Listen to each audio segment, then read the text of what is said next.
चलिए हेलो दोस्तों, आप लोग कैसे हैं? आशा होगी आप लोग अच्छा होंगे। चलिए आज हम पढ़ाने वाले हैं पीएच स्केल, जिसमें इसी में आपको देखना है अम्ल, भस्म और लवण क्या है। देखिए आज हम स्टार्ट कर रहे हैं पीएच स्केल। यानी पीएच स्केल क्या है, इसका निर्माण किसने किया था, समझाने वाले कहाँ तक अम्ल है और कहाँ से कहाँ तक लेकर भस्म है। चलिए आज हम यही टॉपिक पर बात करेंगे। तो देखिए पीएच स्केल है तो क्या है। देखिए पीएच स्केल का निर्माण इसलिए किया गया क्योंकि कोई भी वस्तु को, कोई भी पदार्थ को पता कर सके कौन अम्ल है, कौन भस्म है और कौन लवण है।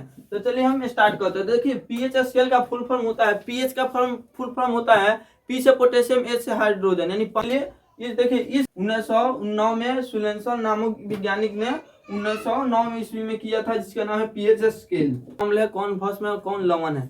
तो देखिए यहाँ से लेकर जीरो से लेके 7 के नीचे में है, यानी इधर में 7 के इधर में जितना है 1 2 3 4 5 6 या 1.2 1.3 जितना है ये सब अम्ल है।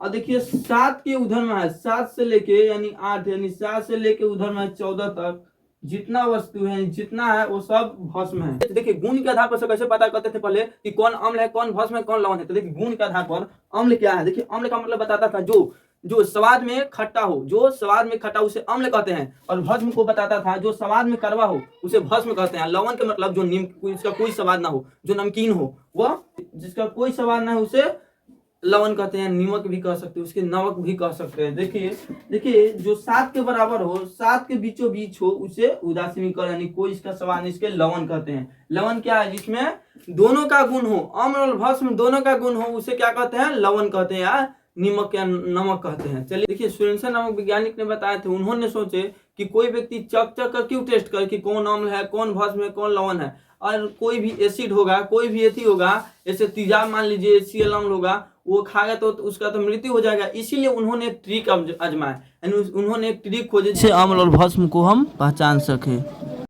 जो जल में घुलकर H+ आयन दे, यानी हाइड्रोजन आयन दे, उसे क्या कहते हैं, अम्ल कहते हैं। और जो जल में घुलकर OH- आयन दे, OH- आयन दे, उसे क्या कहते हैं, भस्म कहते हैं। और लवण को कहते हैं, देखिए लवण को कहते हैं कि जिसमें दोनों का मात्रा बराबर हो उसे लवण कहते हैं। देखिए पूछ लेता है अम्ल 7 से कम होता है, अम्ल 7 से कम होता है, यानी 0 से लेके 7 तक ले होता है। और भस्म 7 से अधिक होता है, जितना आ जाता है 14 तक ले और कितना होता है, अधिक होता है, यानी 7 से अधिक भस्म होता है। और जो 7 के बराबर, देखिए बराबर है, 7 के बराबर जो होता है 7 देखिए कोई पूछ देगा नमक का पीएच मान क्या होता है, तो 7, जल का पीएच मान 7, क्योंकि वो 7 के बराबर होता है। और देखिए कोई पूछ देगा सबसे अम्लीयता कौन है, सबसे अम्लीय, इसमें 1 से 0 से लेके पूरे 7 के बीच में बताइए सबसे अम्ल कौन है। 7 मतलब इसमें बताइए कि सबसे ज्यादा अम्लीय कौन है। तो देखिए उसको कितना भी दिमाग क्यों ना हो और वो नहीं जानता है तो वो गलत बताएगा। वो सोचेगा कि सबसे ज्यादा तो 6 आ रहा है, 7 नहीं बताएगा क्योंकि उदासीनीकरण है, क्योंकि वो लवण है।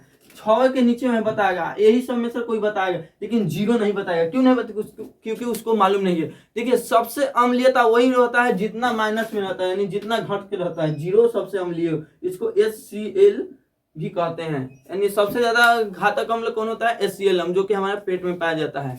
चलिए अब देखिए सबसे क्षारीय इसमें कौन होता है, 14 जो होता है सबसे क्षारीय होता है। चलिए आशा क्लास आपको अच्छा लगा होगा। इस चैनल को सबसे पहले बनाया तो इस चैनल को सब्सक्राइब करें। चलिए धन्यवाद।